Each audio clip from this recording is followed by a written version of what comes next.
So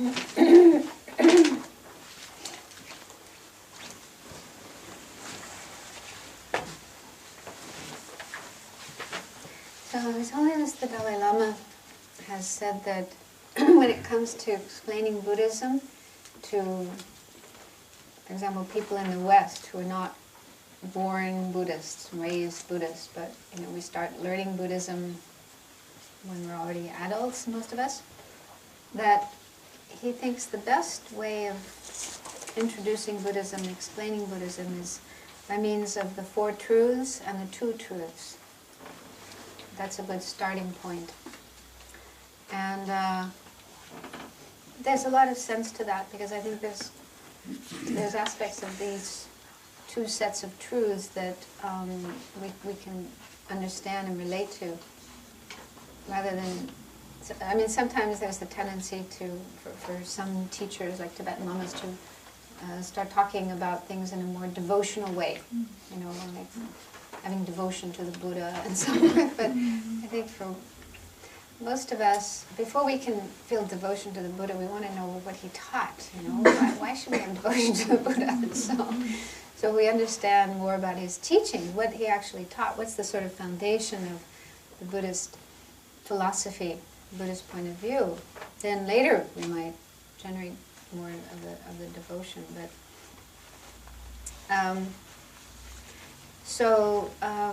Geshe Tashi, mentioned earlier, in London, developed a program which he calls the Foundation of Buddhist Thought. That's the one you're following. They have done it too. Yeah. So you can follow it online. There's an online program available. So he followed the Dalai Lama's advice. So I think the first module is the Four Noble Truths. The second is the Two Truths. And then I think after that is Buddhist psychology, isn't it? Talking about the mind, all the different factors of the mind. And then bodhicitta, emptiness, and tantra. So it's I'm mentioning that because we don't have a lot of time here. We have only one weekend. And these topics are quite, they're complex and also deep.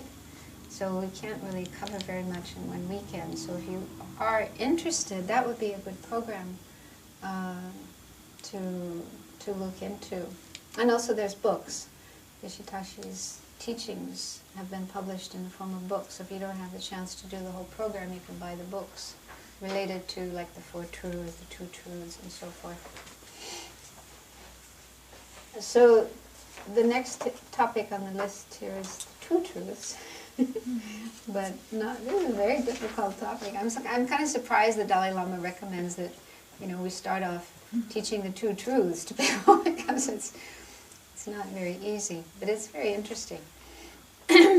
So it seems that the Two Truths is a kind of concept that already existed before the Buddha, because at the time of the Buddha there was already quite a rich tradition in India of different philosophers, and not just philosophers, but meditators, yogis, people who are really meditating, practicing meditation and experiencing things, having experiences.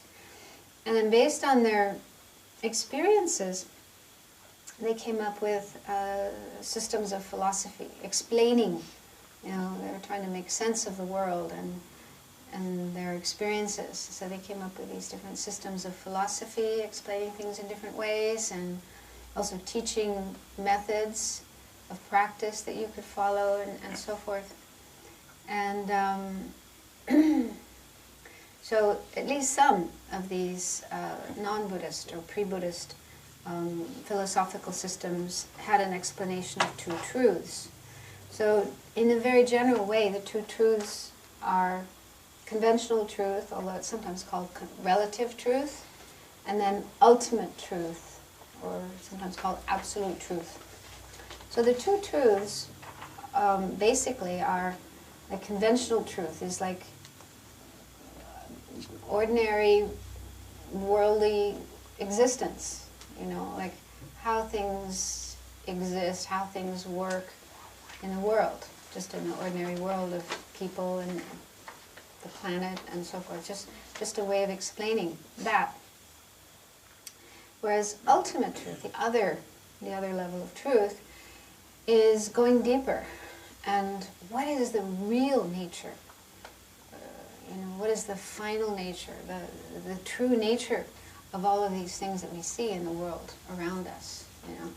So it's like another level of reality, you might say. So that's, in a very general way, the difference between the two truths, like everyday reality and then the ultimate or final or underlying reality of things.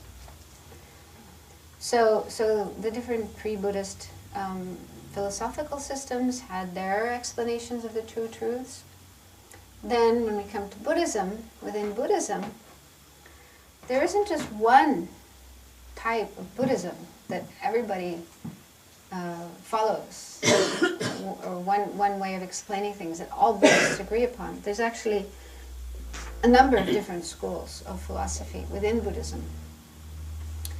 And so this gets to be quite a complex subject. And each of these schools of philosophy, there's mainly 4, although some of them have divisions. And those are mentioned on this paper as well under point C, 4 Buddhist systems of philosophy or schools of tenets. We're not going to go into these here because there just isn't time. I'm just mentioning them because when it comes to the subject of emptiness, you encounter these names because each of these 4 schools has their own version, their own explanation of emptiness and other points as well. So there are certain things they all agree on, certain things they all would agree a bit about, but other things that they have differences, different points of view. And one of these is the two truths. So each of these 4 schools, which in English we call the Great Exposition School, the Sutra School, the Mind-Only School, and then the Middle Way School, which has 2 divisions. So each of these has a slightly different way of explaining the two truths. And I'm not going to go further into this right now. I'm going to go more into emptiness itself, and then later go back to the subject of two truths and explain how those are explained.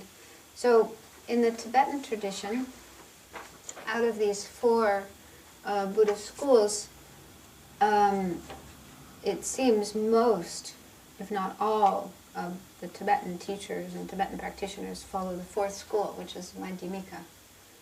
And Madhyamika means middle way. Does anyone know why they're called middle way? What is the meaning of middle way? The middle way between eternalism and nihilism, perhaps? Yeah. So they're called middle way because there's said to be 2 extremes, 2 extreme viewpoints. And the middle way is between those, avoiding those 2 extremes. Because they say if you go to one extreme, you fall down. If you go to the other extreme, you fall down. It's a bit like walking a tightrope. If you walk on a tightrope, you really have to make sure you stay right on the tightrope. If you go too far one side, you fall down. If you go too far the other side, you fall down. So the 2 extremes are like that. The 2 extremes are said to be 2 viewpoints, 2 ways of thinking that are incorrect and that lead to, that don't lead to enlightenment, but lead to more problems. So we have to be very careful to avoid those 2 extremes. And even when it comes to the 2 extremes, each of the 4 schools has a different way of explaining the 2 extremes. So it gets really complicated. But I'm not going to go into all of that. I'll just explain the 2 extremes according to Madhyamika, which calls itself the middle way. So the 2 extremes, as Martin said, are called, sometimes it's called permanence on the one hand, permanence or eternalism, and the other one is called nihilism. So nihilism, I'll start with that, it's a little easier to understand. Nihilism is when you go too far in denying things, and you end up thinking things don't exist at all. So they say this is actually very easy to happen when you're trying to understand emptiness. You're learning about it and thinking about it, meditating on it. Emptiness. It's actually quite easy to end up in that extreme, because you might think that emptiness means nothing exists at all. There's no I, there's no others, other people don't exist, the world doesn't exist, nothing exists. So they say even like great meditators can fall into that extreme.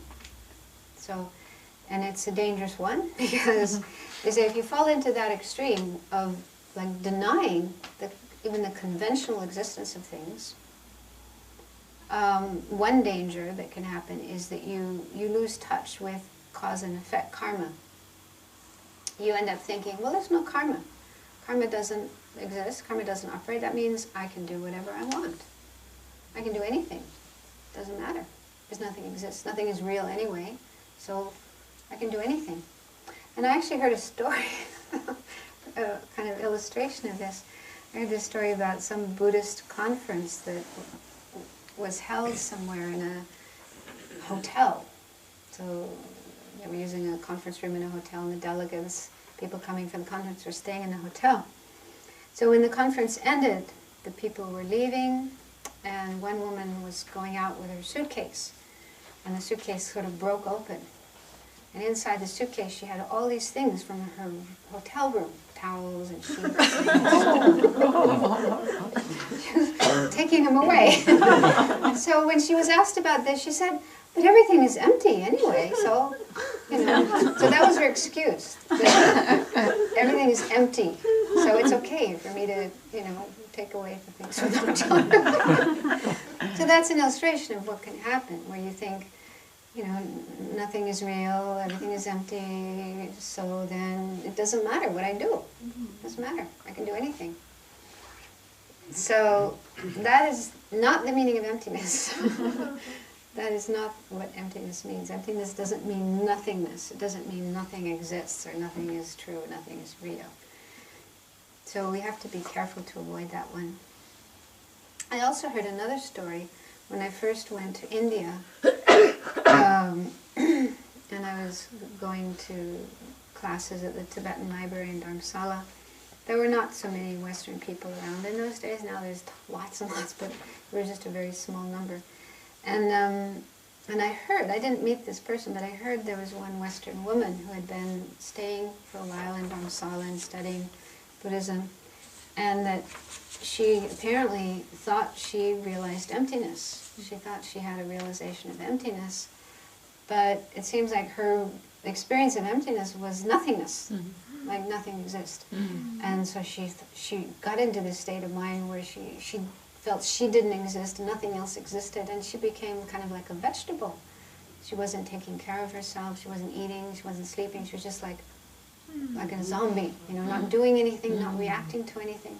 And eventually she had to be taken to some kind of mental hospital and probably taken home. I don't know what happened to her in the end, but again, that's a story about the danger of falling into that extreme of nihilism, thinking that emptiness means nothing exists at all. So it's a real danger. It can happen if people misunderstand emptiness. That's why they say it's really important that we develop a correct understanding of emptiness by listening to teachers who explain it, who themselves understand it and can explain it, and how to meditate on it in a correct way. Because sometimes otherwise if you just read it, pick up a book, or you hear a little bit of information and you think you know what emptiness means, and then you sit down and meditate on it, but if you have the wrong understanding of emptiness, you can end up in those kinds of mistaken states of mind, mistaken understandings. So that's one extreme, nihilism. The other extreme is called permanence or eternalism. Sometimes it's called reification. But this, according to Madhyamika, that extreme is the extreme of holding things as being inherently existent, believing that things are truly existing or inherently existing, or all these different terms I was using last night, independently existing, objectively existing. So that's the other extreme. You're holding things, because in general the extreme of permanence means you're believing in the existence of things which don't exist. Yeah, something which is actually not existent or not true, you're believing in it, you're holding on to it. That's the general meaning of that extreme. So from the point of view of the Madhyamikas, if you're holding on to true existence, grasping things as truly existing, objectively existing, ultimately existing is another synonym of this, then you're in that extreme, you've fallen into that extreme. That's a little more subtle, more difficult to understand, because to understand that one we have to understand what inherent existence means, or true existence. So, actually, strictly speaking, and just to correct myself for the tape, if we're talking about the Madhyamika school in general, it's better to refer to this one as true existence rather than inherent existence, because that is actually a difference between the two forms of the Madhyamika school. We have two divisions, the Madhyamika Svatantrikas and the Madhyamika Prasangikas. So it's said that the difference between those two is that Svatantrikas, although they refute true existence, they don't refute inherent existence. Whereas the Prasangikas say that inherent existence, true existence is the same. They're both wrong. So they refute both true existence and inherent existence. Now this is a really tricky point to understand the difference between these two schools.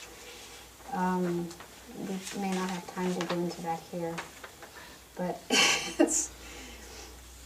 we're going to focus mainly on the school of the Madhyamika Prasangika, the middle way consequentialist, because that is the school followed by most, if not all, of the Tibetans, the Tibetan traditions, middle way consequentialist. And there's a little bit of story behind how these schools came about. So the teachings on emptiness were mainly given by the Buddha in a set of sutras which are called the Perfection of Wisdom Sutras, or Prajnaparamita in Sanskrit. The Prajnaparamita Sutras, of which there are numerous sutras of that type. For example, the Heart Sutra. You've probably all read or heard of the Heart Sutra. So the Heart Sutra is one of the Perfection of Wisdom Sutras. So those are the sutras in which the Buddha taught emptiness. But if you read the Perfection of Wisdom Sutras, it's not easy to understand what the Buddha was talking about. What is the meaning of emptiness? So at the time of the Buddha, when the Buddha was actually teaching this, there were those who could understand it, who got it, who realized it. But later, after the Buddha passed away, there arose confusion and misunderstandings about what emptiness is all about. So 400 years after the Buddha passed away, there appeared a Indian master, Nagarjuna, who was actually prophesied by the Buddha. So in some sutras, the Buddha made prophecies about Nagarjuna coming into the world and what he would do. So what Nagarjuna is noted for is he explained the meaning of emptiness. He clarified the meaning of the Perfection of Wisdom Sutras. He explained what emptiness is all about. So he is said to be the founder of the Madhyamika school, the middle way school. Although I don't know if that means he said, I'm going to found this school, but more, he wrote some texts. The main text was it's called the Fundamental Wisdom of the Middle Way, or sometimes called Root Wisdom. That's his most famous text, but there's several other texts as well where he expounds the meaning of the middle way, emptiness. And then, so he is credited with being the originator of the Madhyamika school. But then after Nagarjuna, because his texts are also difficult to understand, if you try reading Nagarjuna, it's not so easy to figure out what he's saying. So then after Nagarjuna, there arose different masters who wrote commentaries explaining Nagarjuna. But they had different points of view. What Nagarjuna really meant. So that's how there arose the two divisions of the Madhyamika school. And like I said, the basic difference between them is that one division, the Svatantrikas, the first master of that school is named Baba Viveka, another Indian master, Baba Viveka.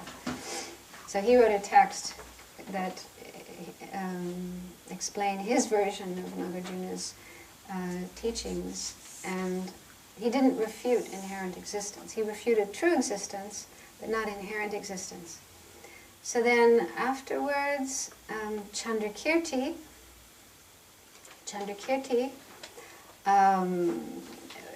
disagreed with Baba Viveka. And he said, no, you didn't go far enough. You have to refute inherent existence. So he wrote a text. And he is credited with being the founder of the Prasangika school, because he refuted true inherent existence as well as true existence. So this is a subtle thing. You really have to study. What they do in the Tibetan monasteries, like in the Gelugpa monasteries, like our Geshis, the Geshis that like Geshe Tashi and other Geshis that you meet here, they study for about from 12 to 20 years. They study the classic Indian texts. And one of the texts they study is Chandrakirti's, what's called Madhyamika Avatara, or the supplement to the Middle Way. So this is Chandrakirti's text where he's explaining Nagarjuna from the viewpoint of the Prasangika. And they spend about 4 years studying that text. We spent 2 years studying it a few years ago in Italy, where I'm living. It's tough. It's not easy. It's a very difficult subject. So even after years of studying such texts, it's still tricky to understand. So if you're feeling confused by what I'm saying, don't be surprised. This is not an easy subject.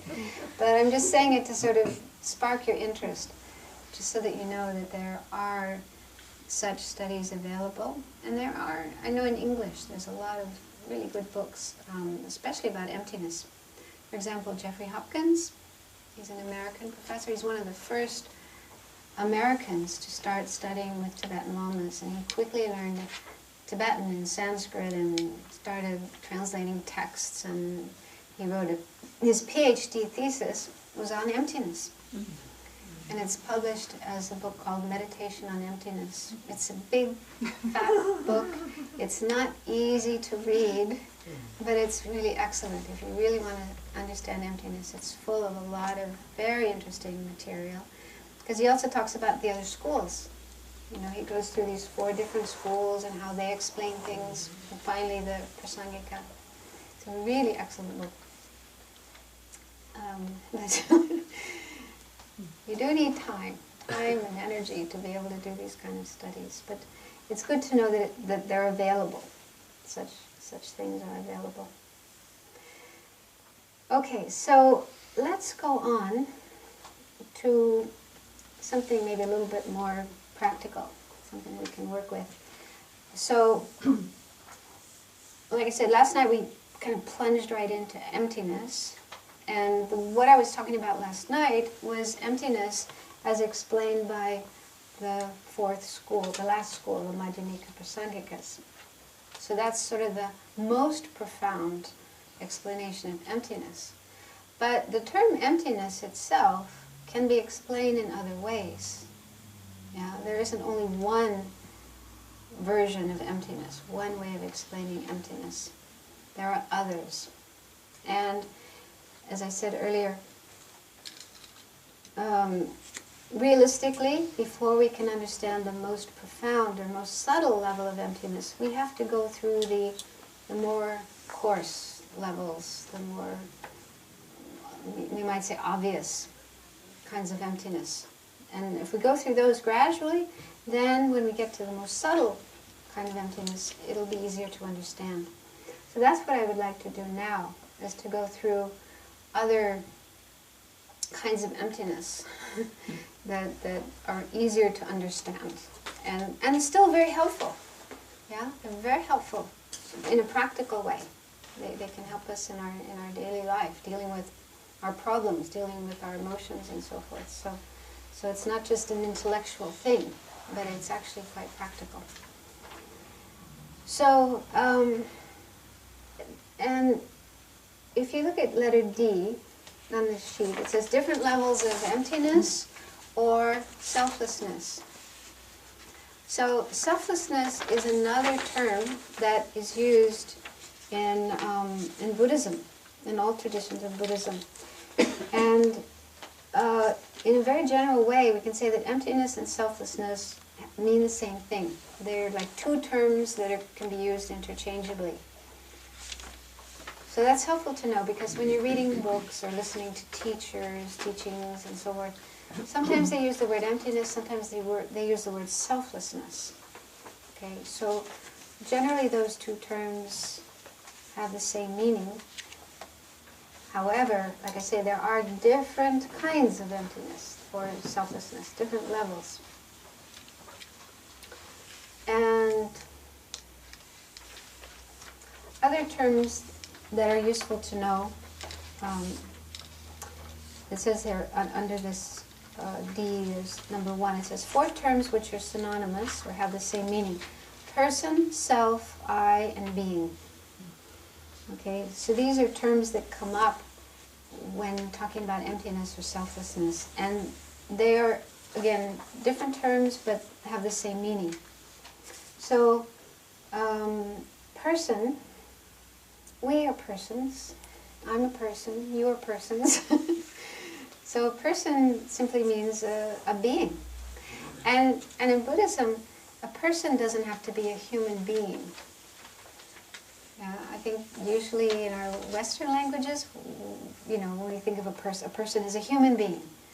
But in Buddhism, a person can be an animal. An animal is a person as well.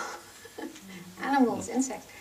So a person is a being, a living being, with a mind, with thoughts, feelings, experiences, awareness, and so forth. So animals are included in persons, and there are also other kinds of beings, like ghosts, gods. So they're all persons. So person and self, I, and being, those terms are all used interchangeably. But usually person and self are used more frequently. But just so you have some understanding of that. Sorry, we don't put ego on this list then? Well, the word ego, this is a Western term. And I think it can have different meanings, even in the West. I don't know, according to Freud, it has one meaning. According to Jung, it has another meaning. According to another psychologist, right? So they have different psychological systems, traditions, with different meanings of the word ego. So I know some Tibetan lamas use the word ego, like Lama Yeshe used to use the word ego. And Ribur Rinpoche, I think, also used the word ego. So some do use the word ego, but it's not used in traditional Buddhism. But I think when lamas or Buddhist teachers use the word ego, I think it's usually talking about a kind of false sense of self. The I that isn't true, the I that is the cause of all our problems, the I that gets angry, and so forth. So it seems to be more a false, mistaken sense of self. So, but like I say, I didn't put it here because it's not one of the terms you come across in the traditional Buddhist explanations. It's more, it's been picked up in modern times by some lamas. So I'm going to skip the definition of a person for now. And let's go down to number 4 on this list. But more, I'll go back to the other points later, but I'd like to do a little bit more before we stop for lunch.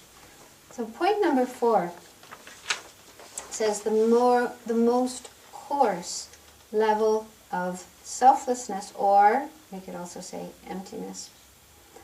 This is the emptiness of a permanent, unitary, independent self. Have you ever heard of that before? Okay, so this is probably boring for you. Now, this comes about because at the Buddha's time, before Buddha, there were, like I mentioned before, there were philosophers in India. There are actually many different religious teachers or philosophers who taught a particular philosophical doctrine or religious doctrine, and sometimes also practices, meditation practices and other kinds of practices to go along with that. And at least some, probably not all, but some of these teachers actually taught this view, the view that there is a permanent, unitary, independent self. Although I think they use the word Atman. Atman is, I think, a Sanskrit word that is sometimes translated as soul. Anyway, or we could use the word self or person. Now, how they came to this idea wasn't just thinking and coming up with it. But like I said before, some of these philosophers were meditators. They were yogis. They did a lot of meditation, and when you practice meditation, you can attain concentration. You can attain calm abiding. You may have heard of calm abiding. Calm abiding, or shamatha, is when your concentration has reached a point that you're able to stay concentrated on your object of meditation for a long period of time, at least 4 hours and more, without losing your concentration, without falling asleep, without getting distracted. It's like really super powerful concentration. So the way to develop such concentration was already known in India before the Buddhist time, and there were people who attained such a state of concentration. And after developing that degree of concentration, what's called shamatha or calm abiding, one can go on to develop even higher levels of concentration. And with the development of higher levels of concentration, one can achieve certain types of clairvoyance, what are called clairvoyances, or like higher seeing. And these include being able to remember your past lives, being able to see your future lives, being able to see other people's past lives and future lives. And so there's these kind of super normal experiences that one is able to attain on the basis of concentration, a very, very concentrated mind. So some of these Indian masters achieved these states of mind, and they were able to see their past lives and their future lives and other people's past lives and future lives. So this led them to wonder, what is it that goes from one life to another? Right? Because obviously when somebody dies, their body dies. Their body is left behind. And the ordinary consciousness, the ordinary mind or awareness that we have when we're alive, like our senses, seeing and hearing, which are dependent on our body.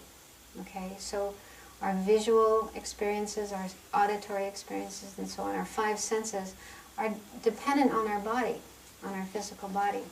So as long as we have this physical body, we have those kinds of experiences. But when we leave the body behind, the body's left behind, those kinds of experiences don't exist anymore. They don't go on to the next life. And also, many of our mental experiences are also left behind if they are dependent on our body. For example, there are people who can remember past lives. There are people who have memories of their past lives, but most of us don't. Most of us can't remember past lives, which is why so many people have doubt if there is such a thing as past lives. But anyway, there are people who have definite experiences of past lives. They remember their past lives. And but then, you know, like I say, a lot of the awareness that we have, a lot of the mental experiences one has while in one life, in one body, are left behind. They don't go into the next life. So then these philosophers, these meditative philosophers, speculated, what is it that goes from one life to another? Because they could also recognize the workings of karma. They were able to understand that, okay, because of certain actions done in an earlier life, a person experiences certain results in a later life. So they were able to recognize that, to identify that, that process. So then they felt the need to come up with some explanation of how this works. What is it that goes? It's not the body that goes, it's not the more gross levels of mind that go from one life to the next, but there's got to be something that goes from one life to the next, that connects one life to the next, connects the karma created earlier and experienced later. So, this is what they came up with.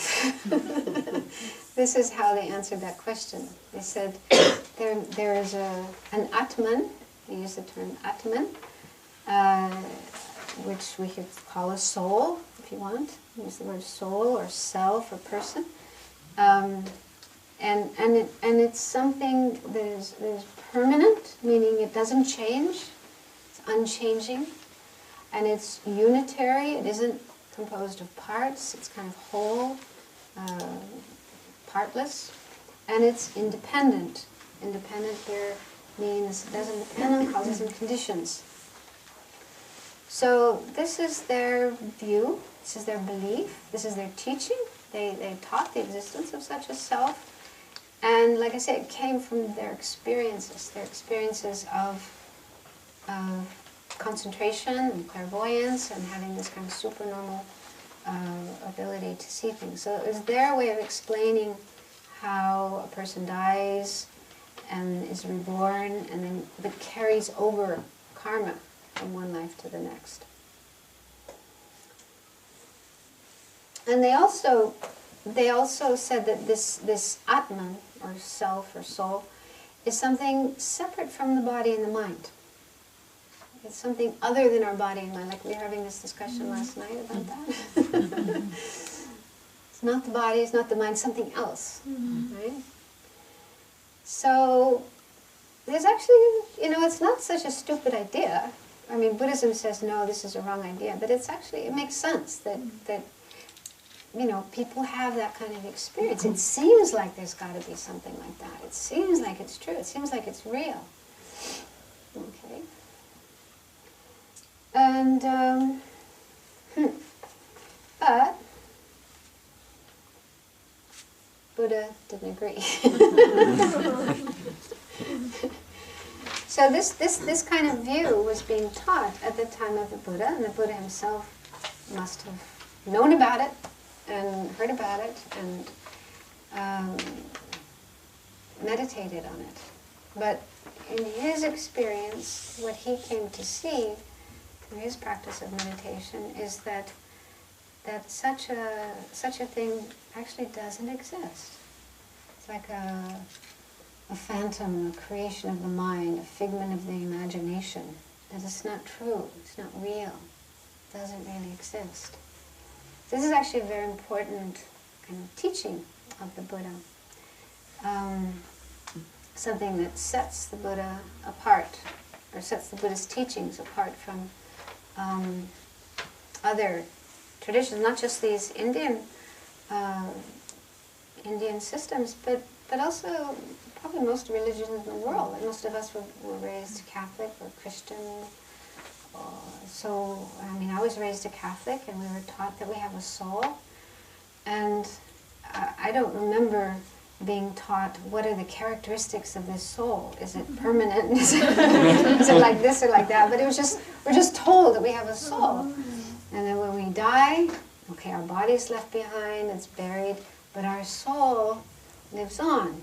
And then either goes to heaven or goes to hell, depending on what you did with your life.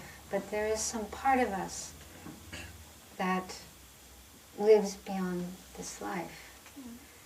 And I think other theistic religions, Judaism, Islam, I haven't studied all these different religions, but I think they also talk about a soul, a kind of soul that lives on after. So I think this is something we need to check. We need to check for ourselves, like the Buddha said. Don't just blindly believe what I said, but check for yourself if such a thing is true. And I thought we could do a meditation on this, but maybe after lunch, because I don't know, it might be hard to do now. unless you feel the energy to do it now. We could do a little bit of meditation now. Otherwise, leave it till later. You have a question? Yes, please. I actually have two questions. I think one is a bit beside the point, but I was just curious, when you pass from one life to the next, the kind of coarse consciousness go away or left behind, but then why do people remember what they saw, or like clothes they had? Isn't that part of more like the eye consciousness and those things? Yeah, this is a good question. I don't completely understand it myself. I think what I meant when I said the coarse consciousness is left behind, I mean, we can have memory. We can remember, just like we do in this life, something we experienced yesterday. We saw something yesterday, we heard something yesterday, we smelled or tasted something yesterday. So today we can remember that experience, even though that experience already passed. It's a past experience. It's not happening anymore in the present, but we can still remember it. But the remembering of that experience is not with any of our five senses. It's with our sixth consciousness, the mental consciousness. But this seems kind of coarse. I don't know, I didn't study so much, but they say the subtle energy goes on, and that doesn't seem so subtle. But maybe it comes back then in the next life. I mean, I haven't really studied these Indian philosophies to know exactly how they explain things and how they came up with this. Our teacher, Khensur Jampa Tegchok, when he was teaching us Madhyamika Avatara, this is what he said, he explained. And I just found it really helpful to understand, why does Buddhism talk about selflessness? What's the big deal about selflessness? So to understand the background behind that there was this actual progression from the non-Buddhist schools to the Buddhist teachings, and then within Buddhism, this different views of selflessness. So to me it was very helpful. So, but I couldn't answer. You'd have to find someone who belongs to one of these Indian schools to understand how they explain it. It's a bit beside the point. I was just curious. Yeah. But I will ask the other question, is about, because this kind of emptiness of a soul, but in a way, as far as I understood, the Buddha nature seems permanent, except when someone kind of develops it and it starts to change. It seems sort of unitary, and it seems independent, or at least I don't know what the cause is, because it seems it just is there without changing so much until you kind of develop it. So can you please explain the emptiness of that? Yeah, it's a good question. Well, Buddha nature, what exactly is Buddha nature? What is this thing we call Buddha nature? And again, there's different views about that in the different Buddhist tenet systems. But according to Prasangika, there are two kinds of Buddha nature, two types of Buddha nature. One is called, it's kind of a little complicated term, it's called the naturally abiding lineage. Naturally abiding lineage. And that is the emptiness of a mind. The emptiness of a sentient being's mind is the naturally abiding lineage. And so that's one type of Buddha nature. They say the reason it's said to be Buddha nature is because the mind, our mind, has as its ultimate nature, its true nature, emptiness of inherent existence. because of that, there is the possibility for a mind to transform into the mind of a Buddha. Because the defilements, like our delusions, our karma, all the obscurations in the mind that prevent us from becoming a Buddha, they are transitory, they are not permanent, they're not a permanent part of the mind. They're more like, pollution that gets into the water, and they can be removed. And then the mind can become Buddha's mind. So the emptiness of the mind is one type of Buddha nature. And the other type of Buddha nature is called the developmental lineage, another term. But what it refers to are like positive qualities in the mind, like our love, our compassion, our wisdom, our generosity. So we do have these, natural, basic good qualities, the goodness in our mind, which can be developed more and more and eventually become the qualities of a Buddha. So we all have love, for example, we have love, and we can work on developing our love and making it more pure, and making it more universal, and eventually it becomes the love of a Buddha's universal, unconditional love. So that's the developmental lineage, the good qualities of the mind. So of those two aspects of Buddha nature, the first one, the naturally abiding lineage, is emptiness. And what kind of phenomena is emptiness? Is it permanent or impermanent? Permanent. It's permanent. It's not impermanent. So it is permanent. It's unchanging. But the other two qualities, unitary and independent. It's not unitary in the sense that emptiness has parts. Emptiness is not a partless thing. It has parts. And then independent. Now, it's not something dependent on causes and conditions, because it's a permanent phenomenon. Permanent phenomena do not depend on causes and conditions. But it's not independent in the sense that everything, according to Prasangika, according to the Middle Way Prasangika school, there's nothing which is independent. Nothing is independent. Everything depends on other things. You can always find ways in which a phenomena depends on other things for its existence. So emptiness, emptiness is a dependent phenomenon. What does it depend on? What does emptiness depend on? Other emptiness, or Well,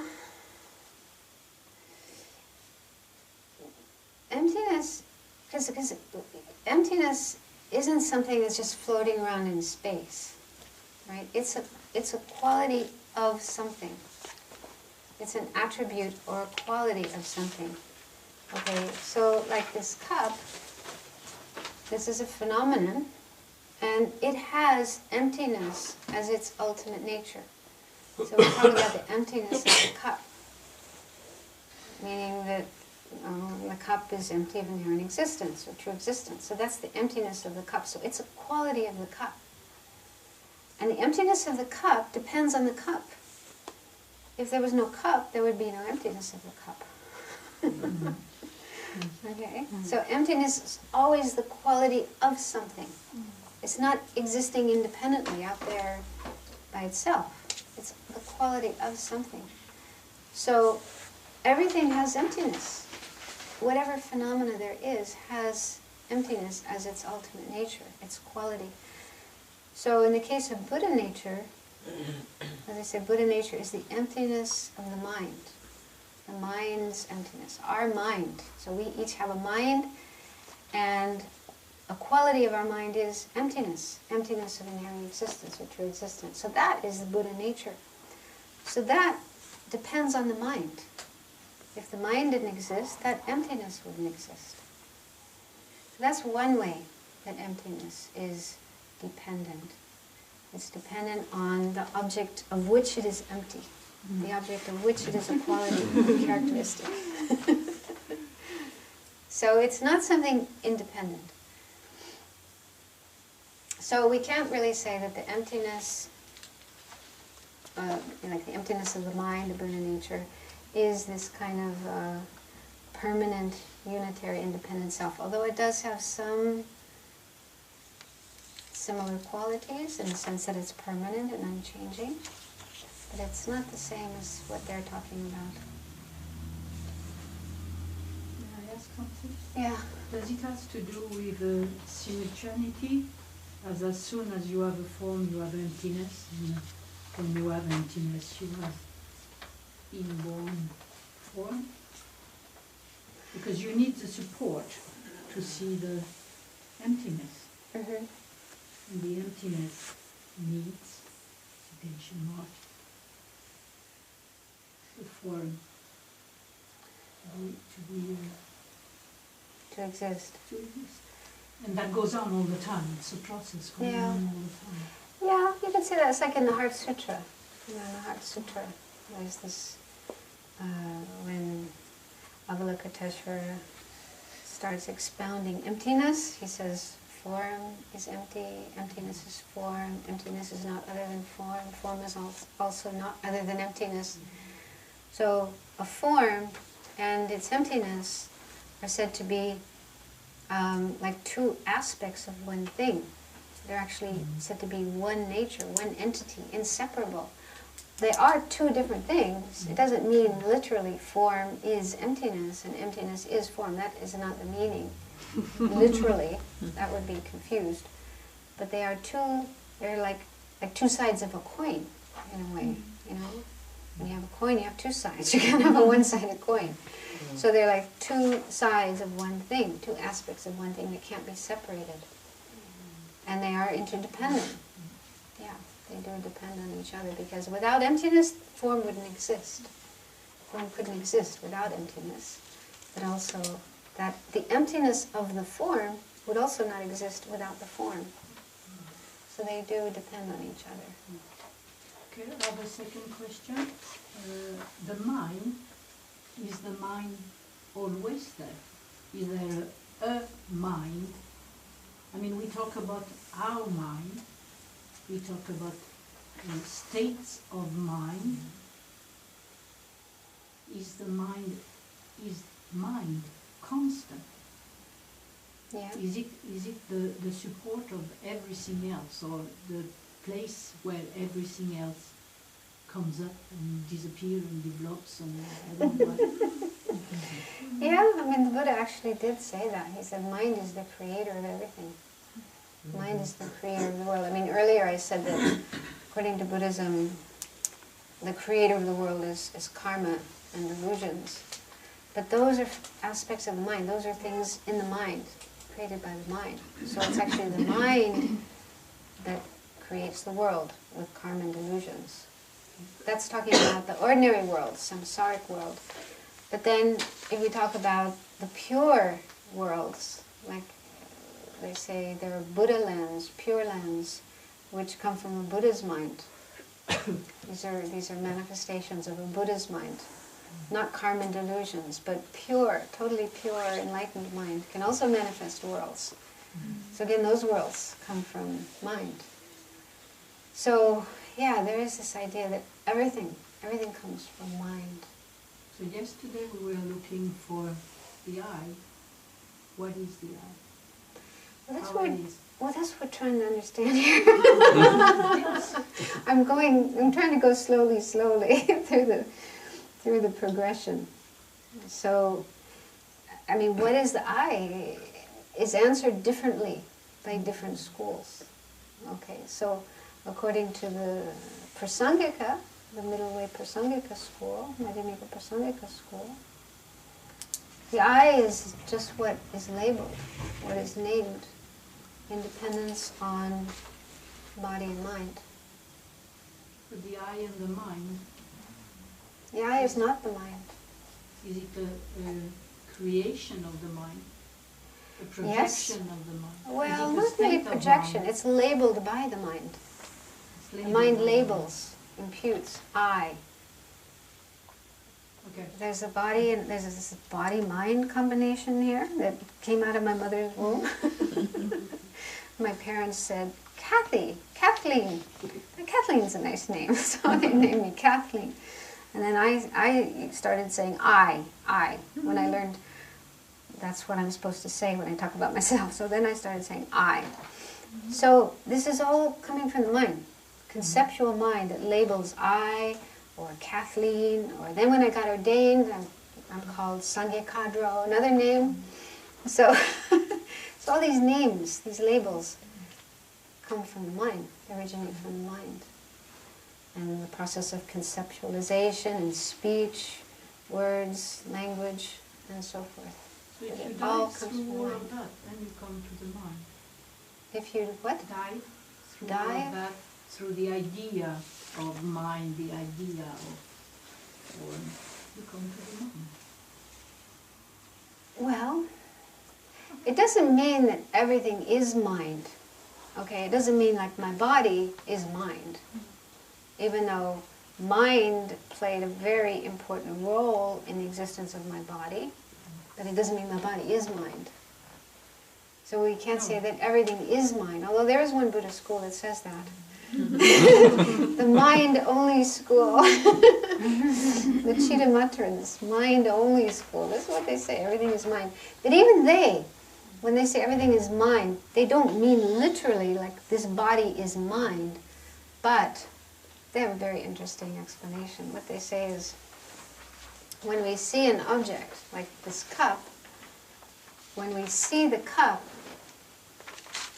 both the cup and the seeing of the cup, the mental experience of the cup, both of those two things arise simultaneously from the mind, from imprint left in the mind from past experiences. So due to past experiences, there's an imprint in the mind, and that imprint ripens and produces both the cup and the seeing of the cup. Both of those two things come from the mind. They still say that doesn't mean the cup itself is mind. It's still form, but it comes from the mind. So there's a Buddhist school that says that. They say everything we see comes from our mind, literally. We're really projecting everything, the world, people. Very interesting school. But actually, maybe we should stop here. I was going to stop at 12:30, so we've gone a bit over time. So let's stop here, and any questions you may have left over, we can take care of after lunch. So I thought we would have an hour and a half. So that means 220 questions that may have come up in your groups that you would like to ask here.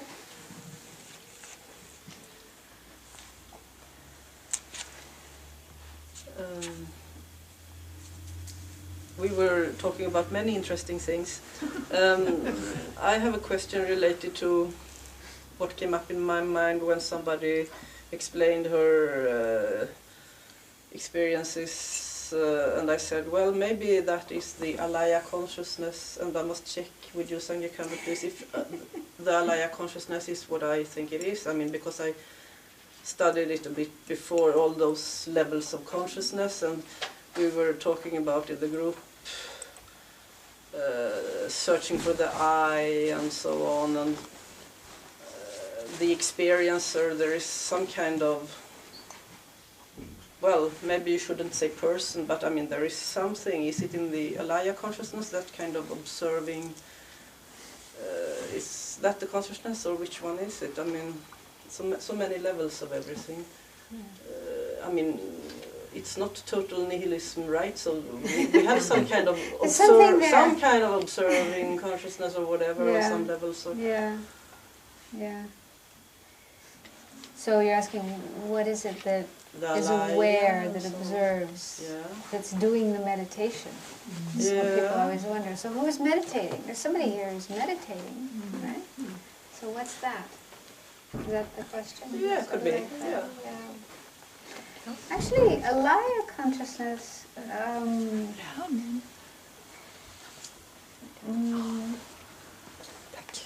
some Buddhist schools, some of the Buddhist, these 4 Buddhist schools, they talk about this alaya consciousness, or sometimes it's called the storehouse consciousness, or the consciousness basis of all. So some Buddhist schools explain that there is such a consciousness, but other Buddhist schools say there is no such consciousness. So it's kind of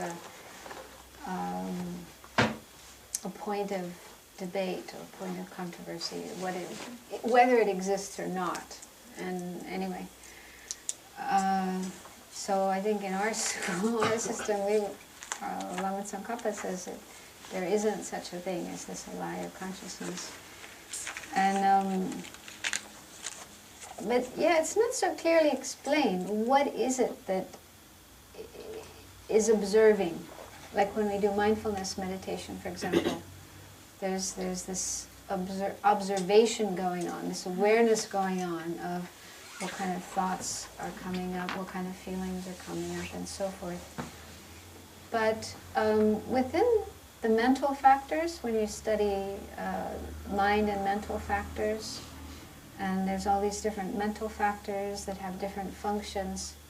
So one mental factor is called, sometimes it's called, I know it's called Sheshin in Tibetan, but in English it's sometimes translated as discriminating awareness. It's a mental factor that is used in the development of calm abiding or shamatha, because they say that there are various obstacles that happen, like the mind getting distracted or the mind getting sleepy and dull. So we need this mental factor to watch what's happening in our mind and know if our mind is doing what it's supposed to be doing, like focusing on the object of meditation, or if it's wandering away somewhere else, or if it's falling asleep. So that's the function of that mental factor. It's paying attention to the mind, watching what is happening in the mind. So of all the mental factors, that seems to be the one that plays that role, or has that function of awareness of what's going on in the mind itself. So maybe that's it, that it's that mental factor. But that any mental factor doesn't operate completely by itself. It's always together with other mental factors, and also with one of the 6 consciousnesses. So in that case, it would probably be the 6th consciousness, the mental consciousness. So the mental consciousness, together with this mental factor of discriminating awareness, would be paying attention to what is going on in the mind, having this awareness of what is happening. I don't know if that's answering your question or not. Is that discriminating awareness, is that the same as introspection? Yeah, sometimes it's called introspection. Okay. I think Alan Wallace uses I introspection. don't know, I was thinking maybe Geshe Ngawang. I don't remember. Anyway, yeah, there are different translators use different terms. Yeah, it's sometimes called introspection or discriminating alertness. I can't remember the other terms used to translate it. Sometimes it's tricky finding English words to use for these Tibetan terms. So. I think in maybe it's more of the other traditions when they talk about Rigpa or primordial consciousness, and I guess in the Gelug tradition you sometimes hear clear light consciousness, and it's almost sometimes it sounds like there is a basis of pure awareness or something there, and I don't know how that fits into all of this, but because it's not, you can't say it's really something, because it will have no like personal qualities, but it's just awareness. Mm. Yeah, the term Rigpa I think is used in the Dzogchen tradition. Mm. And I haven't studied that tradition. I'm puzzled myself by what they are talking about with Rigpa.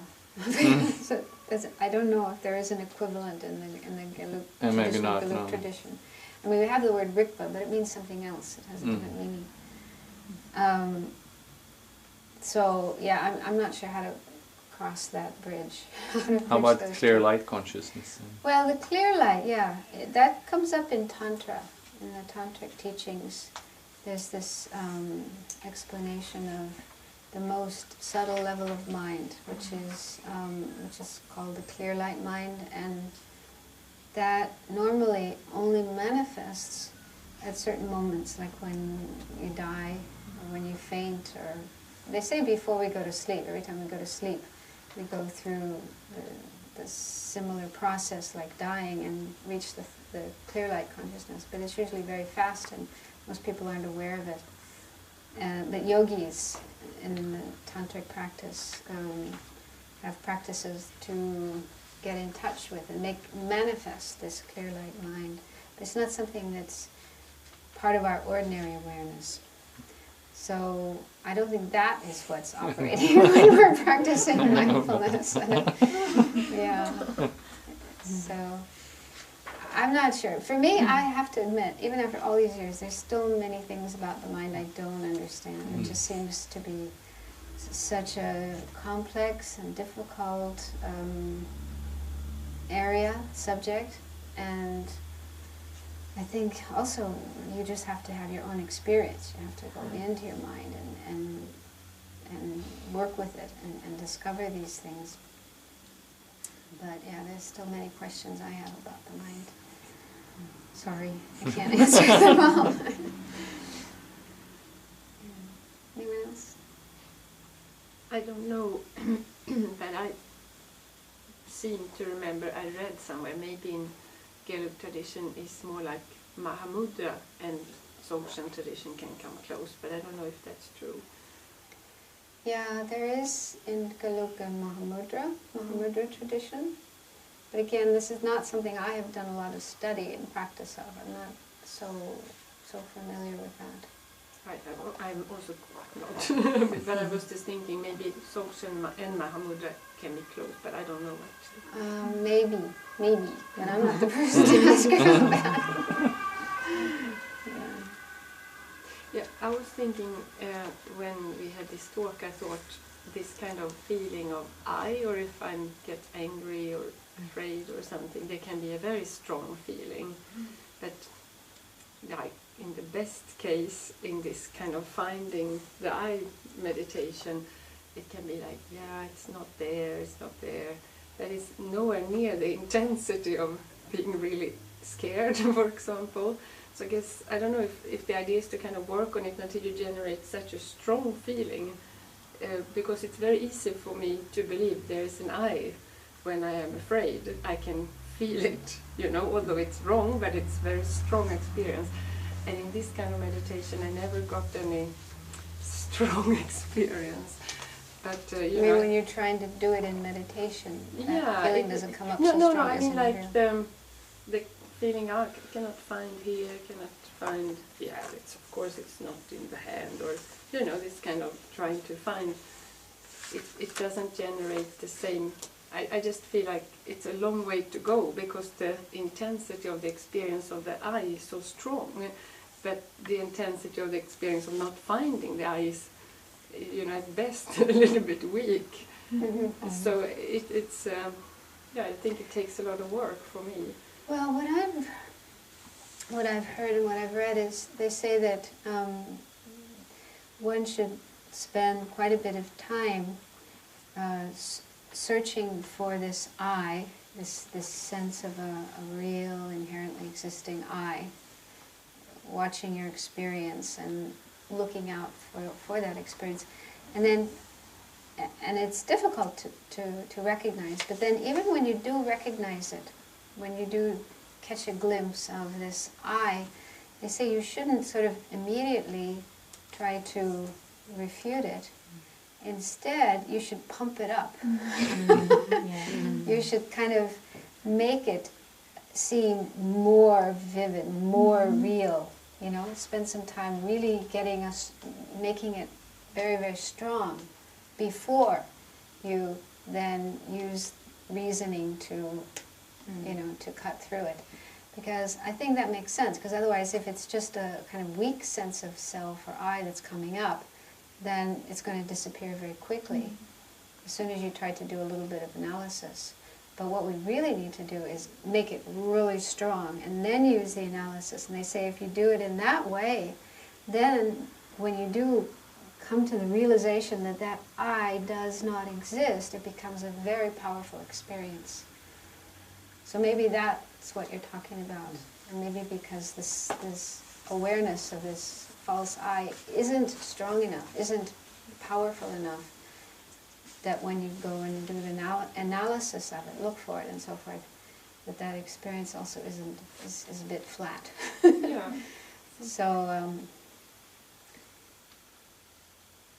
and they say we need to do this again and again, even if you have one experience of kind of realizing the non-existence of the I, realizing that it just doesn't exist, it's just not there. Like when you go up, if you're looking for the water in the mirage, and you get up to the place where it seemed to be and you don't find it anywhere, then you realize it's just not there. There is no water there. So that's the kind of experience we are meant to have with searching for the I, analyzing the I. So it's not enough just to do that once, but they say you have to do it again and again and again.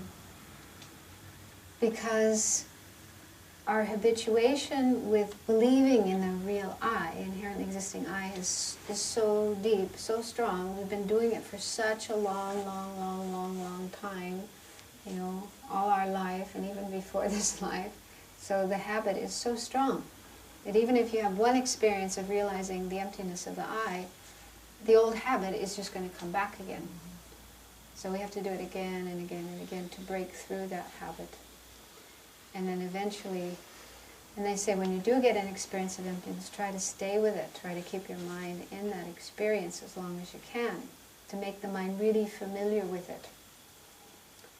It's quite a process, it sounds like, to really understand emptiness. And actually, one of my favorite books, I mentioned earlier this book called Meditation on Emptiness by Jeffrey Hopkins, which is a great book, but it's also a little hard to read. But there's another book by the same person called Emptiness Yoga. And that's easier to read and more kind of practical because it's based on a series of lectures that he was giving in a university where he worked. So he's just kind of talking, probably to a class, you know, like this. So it's more informal. And he's talking more about how you actually meditate on emptiness. And I think he has actually done a lot of meditation on emptiness because he talks about when this happens, you should do this and da-da-da-da-da. So it's kind of more practical. So that's a really good book on the more practical side of meditating on emptiness. Emptiness yoga. So, would you advise to try to do it when in a state of being afraid or very angry, like trying to do it there and then, like trying to find the I, or is it too difficult when you're too upset, or especially if you're not trained? Or would you advise to try? It's worth trying. It's worth trying. I mean, it could be difficult because of the emotional state that you're in. But even to just ask yourself the question, you know, to just pose that question to yourself. What is the I that is afraid? What is this thing that's feeling afraid? You know, trying to focus on that, look for that, analyze that. I mean, when the few times I've tried to do that, I've remembered to do that, or been in the right state of mind to do that, I find it just disappears. You know, none of the I disappears, but also it's like pulling the rug out from under the emotion. So the emotion also, you know, there's nothing left for the emotion to stand on. So it's, I mean, I haven't tried this in a situation where somebody's coming at me with a knife, or a tiger attacking me. You know, that might be a little hard to do. But also like looking for it, like, I mean, who asking that question, but also trying to see if she could find it maybe in that. Yeah. Or but maybe it's too difficult. Well, I mean, they say if you can, it is good to do that. It's good to try to look for the I in all different situations. But don't expect that you're going to have some success, because there's different factors that need to be together in order to have success in doing that. But if nothing else, it becomes a really interesting experience, something quite unusual, rather than our usual way is to just get caught up in the emotion, and then act out the emotion. That's what normally happens, which usually isn't very satisfying and sometimes leads to disaster. So instead of the usual way to do this, it can be quite interesting. But like I say, I mean, if it's really like a life-threatening situation, I'm not sure if in that situation it would be advisable to do. Maybe you should just run for your life. Get yourself out of the situation, then you can check up on the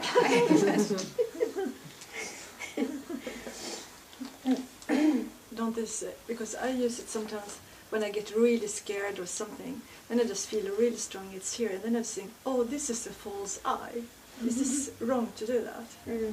Because this is the I that's not supposed to, it doesn't exist, but it really feels very strong, and this is the object of negation, isn't it? Well, or do I do wrong with it?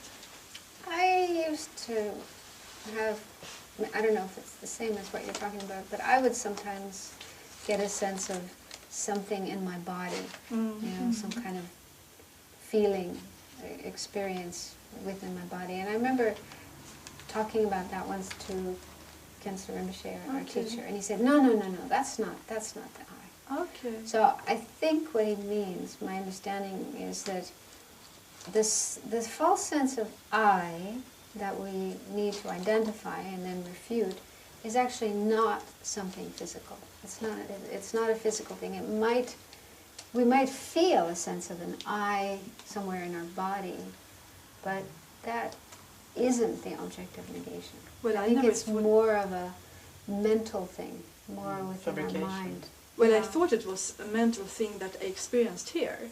Yeah. This is what I thought. I mean, I think there are, our emotions, when there's emotions happening, then we do often have sensations in our heart, in our throat, or in our stomach, But I think that's more related to the emotion rather than to the conception of the I, the wrong conception of the I. That's my understanding, but I'm not completely sure. But it's still helpful, like I said, it's still helpful to, to do that kind of investigation. Okay, so what is this I? Because they say that the sense of I, the false sense of I, in fact, it doesn't even exist. It's merely a fabrication, a creation of the mind. Right? So it's actually something totally non-existent, similar to like a dream. When we have a dream and there's something appearing in our dream, like I always use this example of an elephant. When you have a dream that there's an elephant in your room, there's no such thing. You don't wake up and there's an elephant standing there, It appears in our dream, it appears to our mind, to the dream mind, but that's all there is. It's only an appearance to the mind. It's not at all existing conventionally. There's no such thing. So this false I is similar to that. It appears to our mind. It appears to this wrong state of mind, this ignorance. You can say it's ignorant, the ignorance that sees the I. So the I does appear to that mind, but it's nothing more than that. There's nothing at all in reality corresponding to that. So that's the thing that we're trying to find. We're trying to find that it's an object of our mental consciousness, not our sense consciousnesses. So it would not be something we feel in our body, because that would be an object of our body consciousness. So what we're really looking for, the I we're looking for, is an object of our mental consciousness, and it's a wrong mental consciousness, a mistaken mental consciousness, like a dream consciousness, which sees things, but what it sees actually do not exist. They only exist as an appearance to that mind. It's a little tricky, but that's my understanding of it. I thought maybe it would be nice to do a meditation on what I was talking about just before lunch, this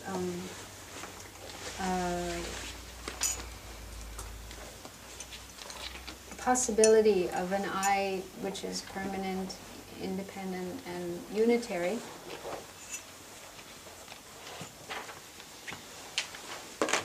Now, some people do have such a conception, do have such a belief.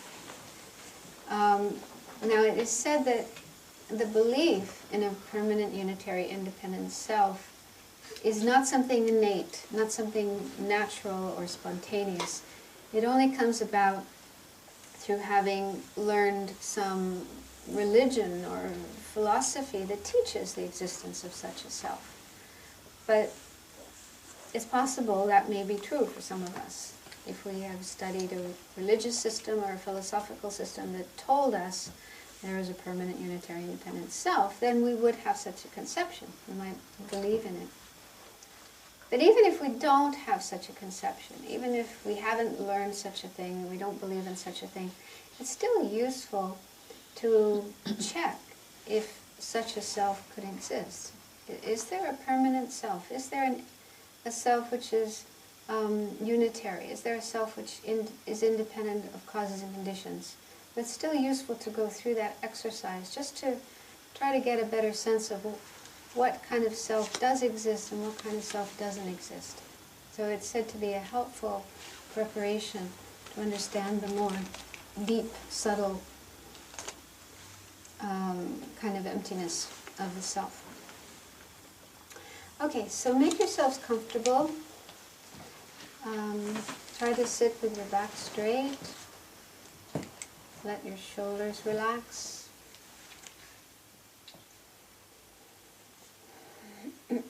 Try to keep your eyes open a little bit to allow some light to come in.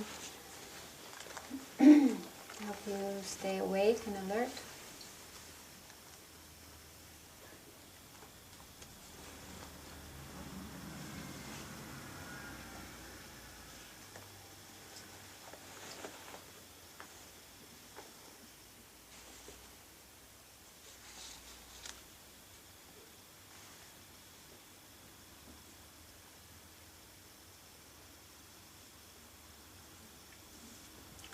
And if you notice any thoughts in your mind that are not related to the meditation that we're doing, if you're thinking about some past experience or thinking about something you're going to do later, put aside those thoughts and make the determination that you will do the best you can to keep your mind focused on the meditation.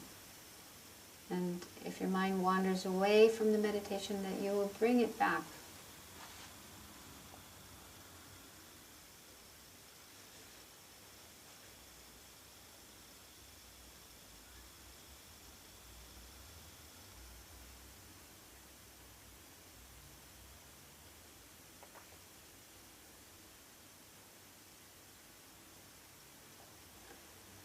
So let's work with the sense of I that we have right now, in this moment. So each of us now has a feeling of an I sitting on our chair or cushion in this room in Domdomba Center in Stockholm. And we have a sense, I am meditating, or I am trying to meditate.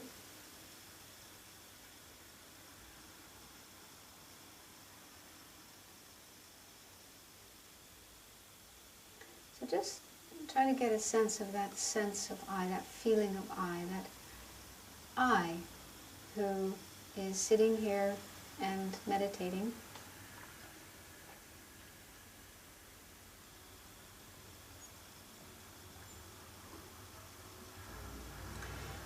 And let's explore how this I exists, what kind of qualities or what kind of characteristics it has, starting with whether it's permanent or impermanent. So in Buddhism, the meaning of permanent is unchanging, like static, frozen. It doesn't change from one moment to the next, but stays the same, exactly the same from one moment to the next. And impermanent, on the other hand, means changing moment to moment. So not frozen and static, but fluctuating, changing, moving. So just ask yourself, is my eye, the eye that's sitting here meditating, is this permanent, unchanging, frozen, static? Or is it impermanent, changing moment to moment?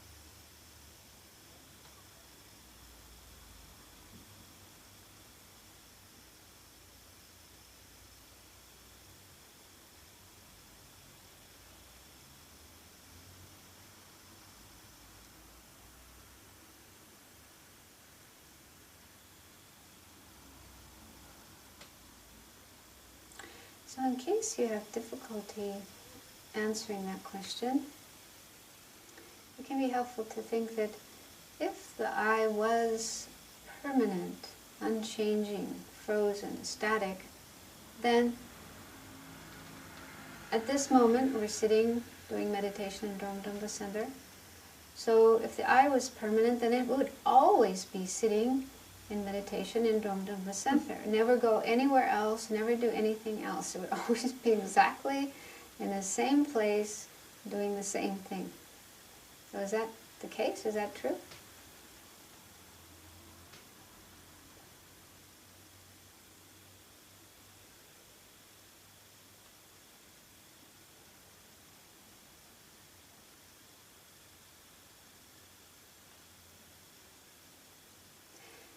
Also, if the I was permanent, then whatever kind of experience we may be having, feeling happy or unhappy, or feeling afraid, or feeling calm, feeling cold or feeling hot, then we would always have that experience. It would always be the same experience, every minute, every second. It would never change. So is that true?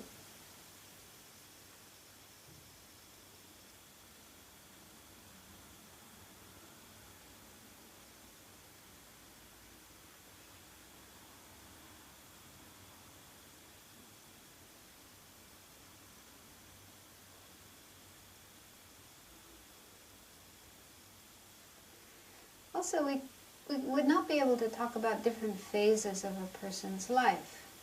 For example, normally we say a person first is a baby, an infant, and then a child, and then a teenager, and then a young adult, and then a middle-aged person, and then an elderly person. So if the person was permanent, if the I was permanent, then we couldn't talk about such phases of life, like being young, or being middle-aged, or being old. We would always be exactly the same, in the same state or phase of life.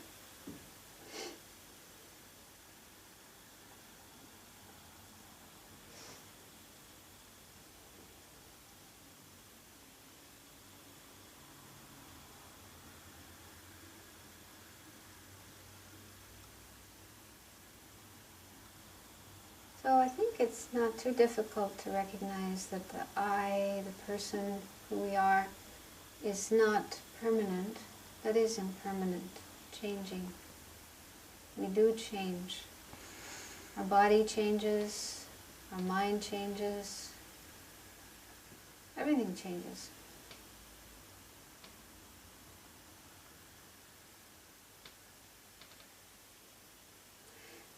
let's look at the second of the three characteristics of this type of self, which is unitary. And the meaning of unitary is not having parts, not being made up of parts. So let's ask ourselves, if our I, me, is unitary, whole, indivisible, or is it made up of parts? Now in Buddhism, one way of talking about parts is in terms of time. So like we were just looking at, there are different phases of our life. Right? So there's a person who is a baby, and then later that person is a child, and later a teenager, and so forth. So they go through different phases of their life. So that's one way of talking about parts, the parts of a person, the different parts over time. And this isn't just over a period of many years, but even moments, from one moment to the next. We're like a different person from one moment to the next because our body and our mind are changing. So if we were partless, if we were whole, unitary, partless, and again we would be like always the same, frozen, not changing from one moment to the next.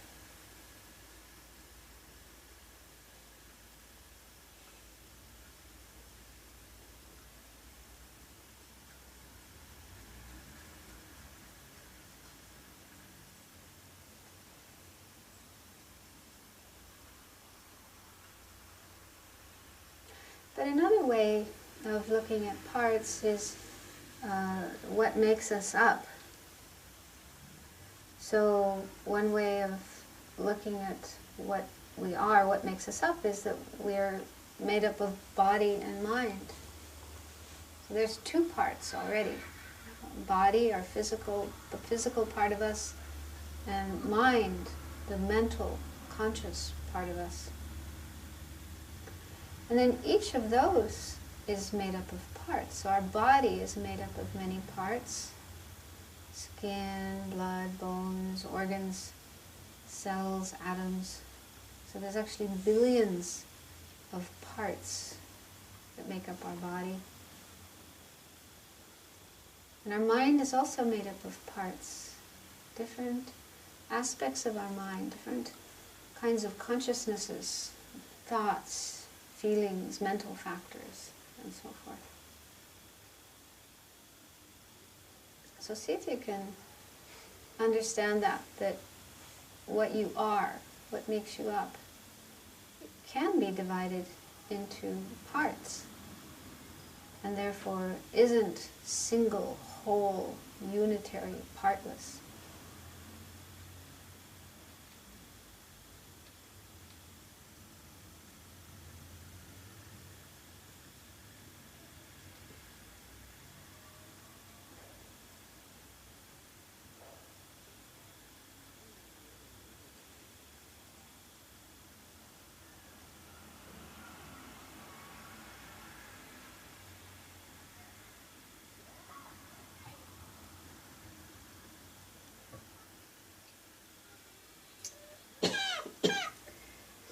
Then the third factor or feature is that of being independent. So there are people who believe that there is an independently existing self or I, in the sense that it doesn't depend on other things for its existence, doesn't depend on causes and conditions. So let's explore that possibility. So if we, I, me, were something independently existent, then that means we would not depend on our parents. We would exist even if our parents didn't exist, even if our parents never met, fell in love, got married, had sex, and brought us into the world. So regardless of that, even if that didn't happen, we would still be here. We would exist. So is that true?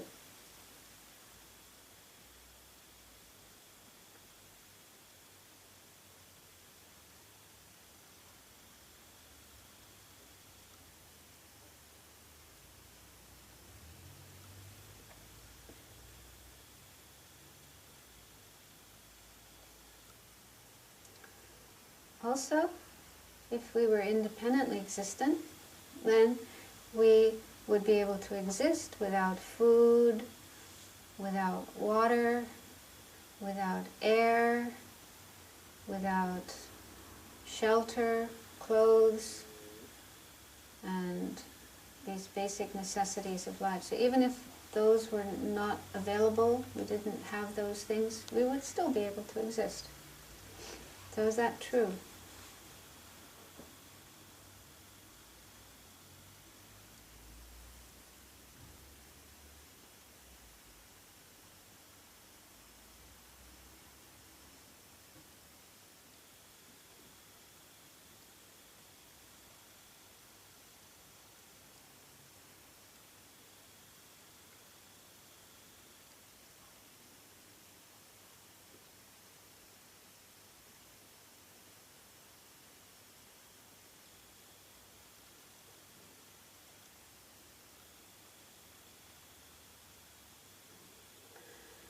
So, even after thinking about these ideas and seeing that it's kind of ridiculous, it doesn't make sense to think that the I is something permanent, something unitary, something independently existent. So even if logically those things don't make sense, we might still have a sense that there is something there which exists in that way. Because the non-Buddhist schools who believe in such a self, they say that the self is something different from the body and the mind, something separate, independent of the body and the mind.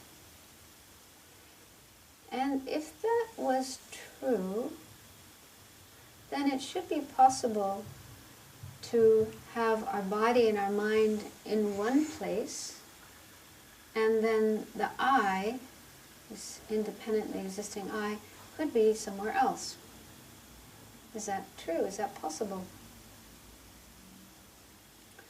Like, for example, if it was true, our body and our mind could be sitting here in this place, in Dromdumpa Center, doing meditation, and our I could go outside and get a cup of coffee, or an ice cream, or go to the football game.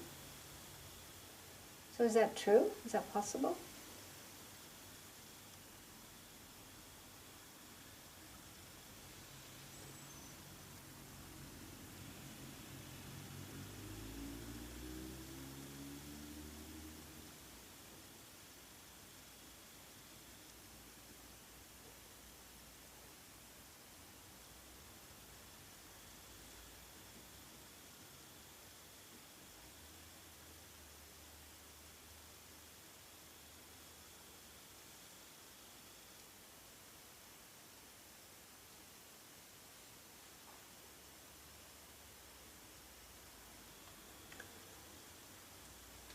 Okay, so now you can conclude the meditation, and when you feel ready, slowly open your eyes and relax, change your position if you need to.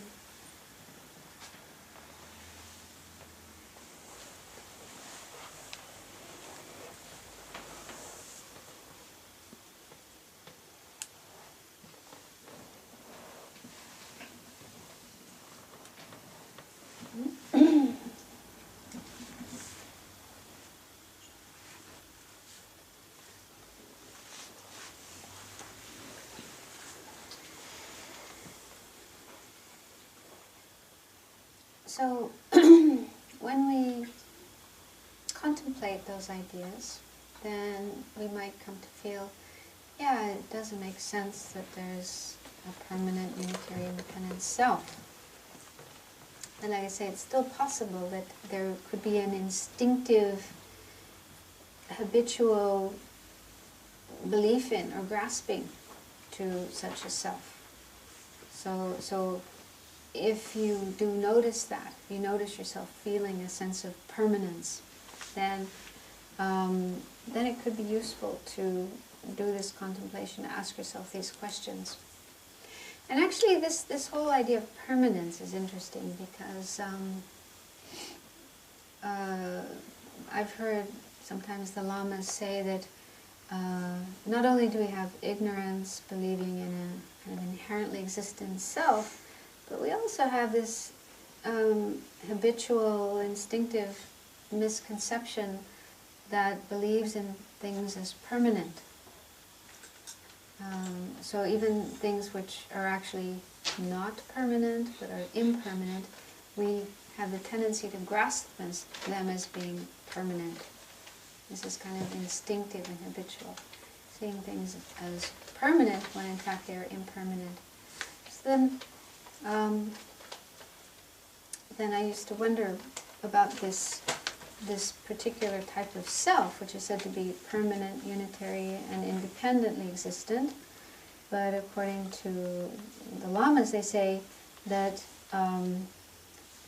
this is only a view held by certain non-Buddhists, and it's only acquired by studying tenets. It's not something instinctive or spontaneous in everybody. It's only those who've studied certain beliefs so that they have this view. Then I thought, well, what about this conception of permanence, seeing things as permanent? So they say that, yes, it's true, we do have an instinctive tendency to see things as permanent, including ourselves. We do have a tendency to see ourselves as permanent. But just seeing ourselves as permanent is different from this view of a permanent, unitary, independent self. Because that has three characteristics. It's not just permanence, but it's also unitary and independent. Okay, so a self, seeing ourself as permanent, unitary, and independent, all three of those characteristics, that is not something that everybody has. That is not something instinctive or intuitive. Only those who've studied tenets.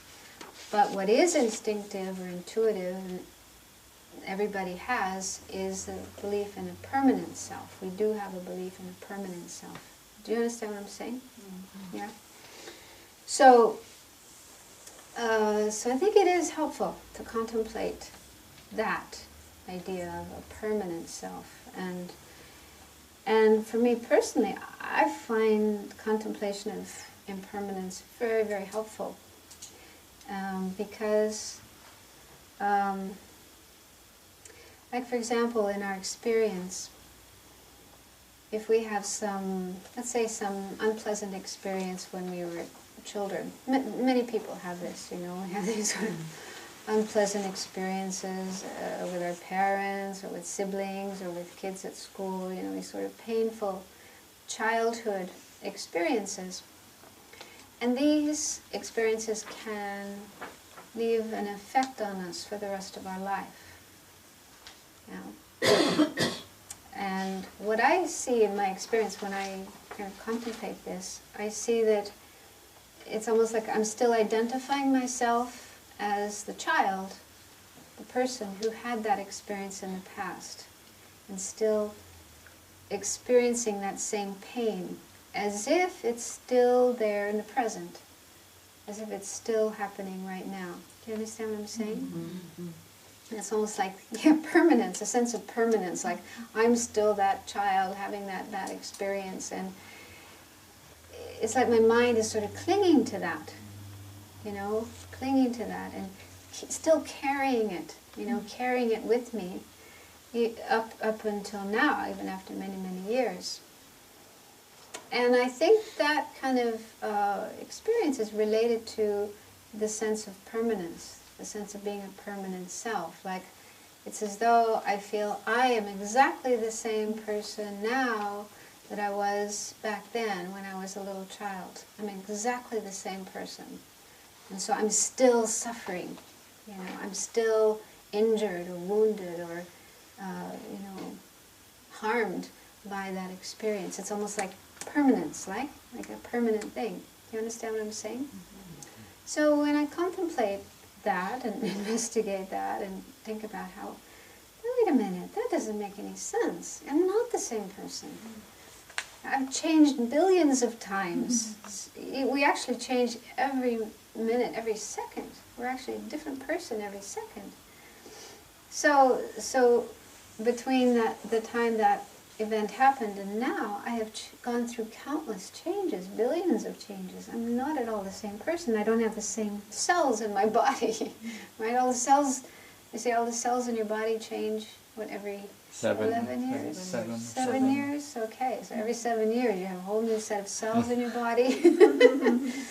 And of course your mind is changing all the time, so that's not the same. It's the same in the sense of being a continuation, you know, like a river that's flowing from the mountains down through the valley into the sea. So we can say it's the same river, however, it's not really the same because it's changing all the time. And it's made up of little molecules, atoms, subatomic particles, and the application of this idea of whether the self is permanent or not permanent. Do you understand what I'm saying? Something useful, practical. It has been very helpful for me. Yeah, just to recognize how there is that tendency to identify with past experiences, with the past me, as if it's still there, and that kind of has harmful consequences. So it really helps to lighten things up, to make things more light, and to be able to let go of some of the painful feelings by contemplating impermanence, getting a sense of the impermanent nature of ourself rather than seeing it as permanent. Yeah? What do you think?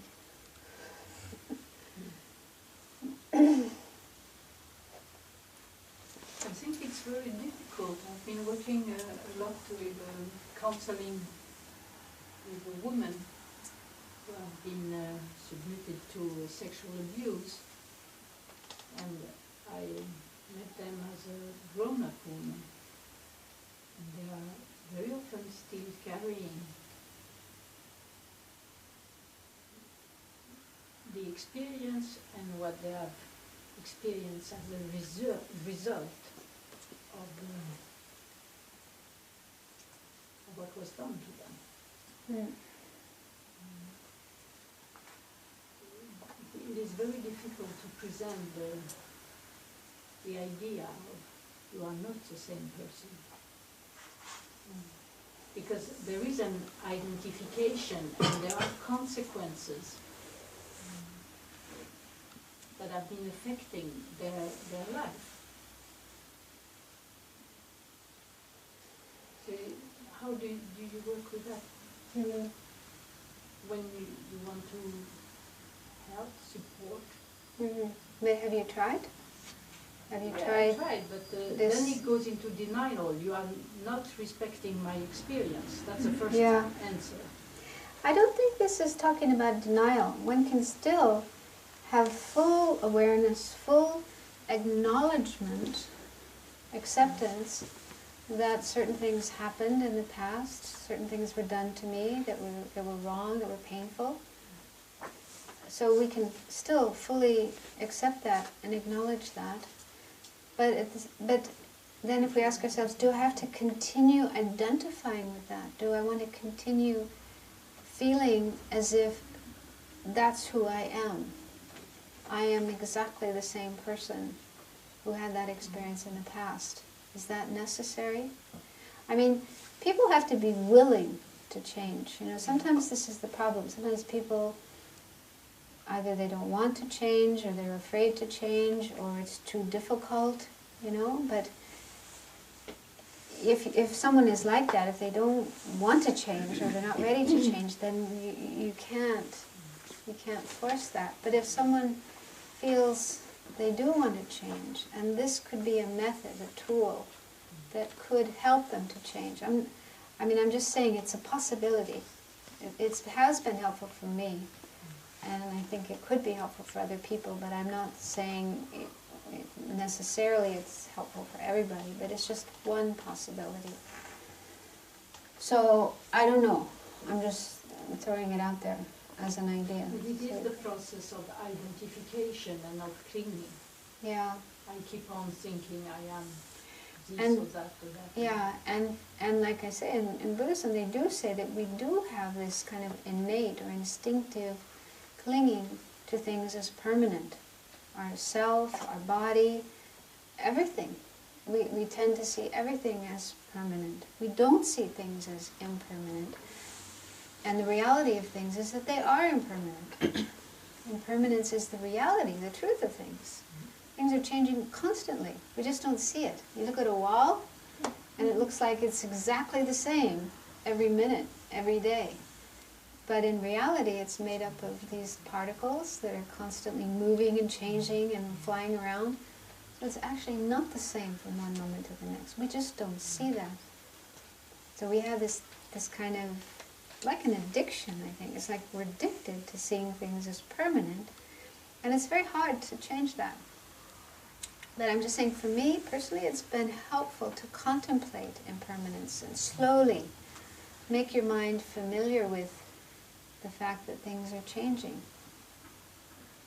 You know, physical things are changing, my body is changing, my mind is changing, I am also changing.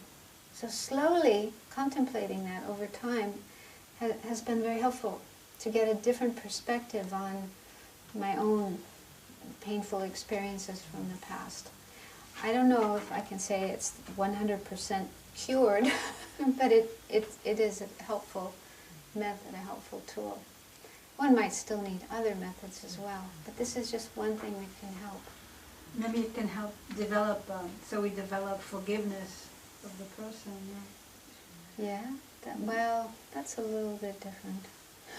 Well, no, actually, that is helpful too. I mean, saying like, okay, 5 years ago I could not forgive this person. Maybe I've evolved enough that now I'm capable of finally beginning to forgive this person. Yeah, It's not the because same person. it's also, yeah, exactly. He or she is not the same Yeah, person either. yeah. The person who did that hurtful thing to you 20 years ago or 5 years ago or even yesterday is not the same person today. They have changed too. Because this is another aspect of seeing things as permanent. We tend to see other people as permanent as well. So when somebody says something nasty or does something nasty to us, our mind just gets this like frozen image of that person. You know, oh, there's that horrible, nasty, mean, hurtful person, as if they are like that constantly, 24 hours a day, and they will be like that forever and ever and ever. This is what our mind does. It tends to, I see it almost like taking a photo. You know, it's like you take a photo of the person, and then that's frozen. The person is kind of frozen just like that horrible, mean, nasty person. And it's just not true. Okay, there may be moments, or even hours, when somebody is nasty, but they're not like that permanently all the time. So it's also very helpful to contemplate that, the impermanent nature of the other person. Their body is changing every moment, their mind is changing every moment, they are changing every moment. They are not permanent as they appear. So contemplating that can help to get a sense of forgiveness. Because then if you look carefully, you can also see the person does good things as well. They do have some good qualities, they do some good things. It's not that they are 100% horrible and bad and nasty and don't have any good qualities. So it's just a way of, like, it takes time, but slowly, gradually, making your mind more and more familiar with this impermanent nature of things. It's very, very helpful. Very, very helpful to loosen things up. Because otherwise everything seems so solid and concrete. And then this is a helpful method to get closer to an understanding of emptiness. So emptiness is something even more deep, more subtle than impermanence.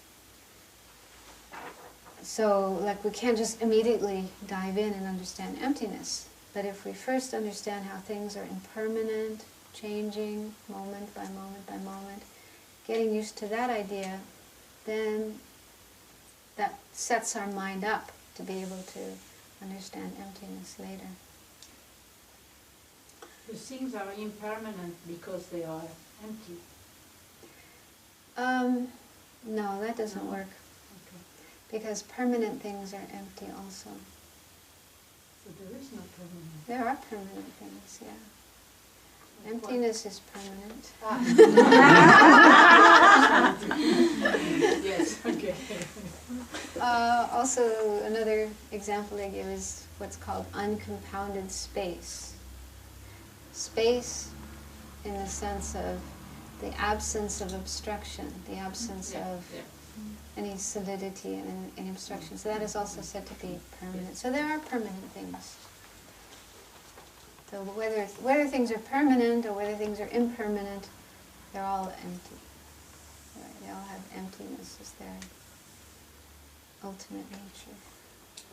Yeah, I was just thinking that, well, now when I sit here, it seems so acceptable to accept the fact that this I that I feel is impermanent, interdependent, and made out of parts. But it's still a sense of I, even with this quietus. But it's not a solid, concrete I, but there is somebody there. Mm-hmm. So is the goal, so to speak, to realize that finally there's not even anybody there? Well, Is that realizing emptiness in some sense? well, let's say it like this. Let's say when it comes to an I or a self or a person, we can talk about an I or self or person that does exist, and then one that doesn't exist. Okay, so there is, for each of us, there is an I or self or person that does exist. There is a way in which we exist. We do exist. Okay, we are a person. Right now we're sitting here in Dromtonga Center talking about emptiness. Later we'll go home and have dinner and go to sleep and so on and so on and so on. And eventually one day we'll be enlightened.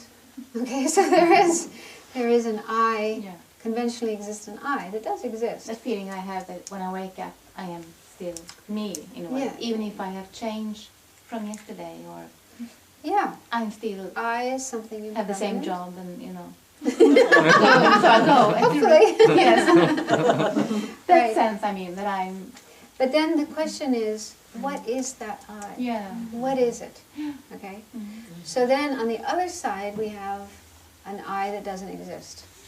And in fact there are several I's that don't exist. So this is what we're going through now. Yeah. We are trying to, because to understand the I that does exist, we have to go through the I's that don't exist. We have to eliminate the ones that don't exist, that are impossible. Like, they can't exist. Such a thing couldn't exist. It's impossible. Yeah. So we're kind of going through those and eliminating those. So we started with the most gross one, the most coarse one, which is a permanent, unitary, independent self. So that's the one we were just meditating on. So, we're looking at whether that could exist. Can there be such a thing as a permanent, unitary, independent I? So hopefully we recognize that is impossible. If such an I existed, there would be all these absurd consequences. Like we would never change, we'd always be the same, we would be frozen, we could never grow up, and so on. So it would be kind of absurd. So such an I can't exist. So that's only one level, that's like the gross level. So there are more subtle levels which we have yet to go through, but if we go through those, then it becomes more clear what is the I that does exist. Does that make sense? Yes. Yes? Can you wait? So do you want to do another one before we finish today? Another absurd I? Or do you want to have a break first? Can we have maybe just a short stretch? Just short, that like, thing? 5 minutes? Only 5 minutes.